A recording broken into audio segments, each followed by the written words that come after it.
நான் தயங்கினேன், என்னன்னா பானை அத பானையை உடைச்சிருலாம் சொல்லுவானுல அப்படின்னு சும்மா சொன்னேன். அவர் சொன்னாரு, பானை பிடிச்ச கை பாக்கியசாலின்னு சொல்லுவாங்க கிராமத்துல.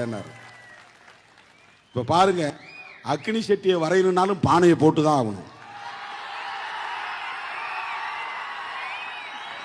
அக்னி செட்டியை வரையணும்னாலும் அவன் வரைகிறவன் அந்த தம்பி திருமாவளவனை நினைச்சுக்கிட்டு தான் பானையை போட்டு அப்புறம் அதுக்கு சுவாலை போடணும். தேர்தல் ஆணையம் எப்படி ஒரு இன்டர்லாக்கிங் பண்றான் பாருங்க. வன்னியர் சமூகமும் ஆதி திராவிடர் சமூகமும் ஒன்றுதான், ஒற்றுமையாக இருக்க வேண்டும். அக்னி செட்டி வன்னியர் சமூகத்துக்குரியது, பாமகவுக்குரியது அல்ல. அக்னி செட்டி வன்னியர் சமூகத்திற்குரியது, பாமகவுக்குரியது அல்ல. வன்னியர் சமூகத்திற்குரியது. அவங்க அதை கையாளுறாங்க. விடுதலை சிறுத்தைகளின் சின்னம் பானை. அது அக்னி பானை, இது அறிவு பானை. அன்ன பானை.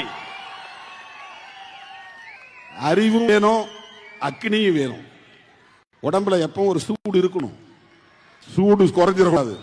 சூடு சரணை கெட்டவன் யாரும் சொல்லக்கூடாது. ஆகவே அக்னியும் வேணும், அறிவும் வேணும்.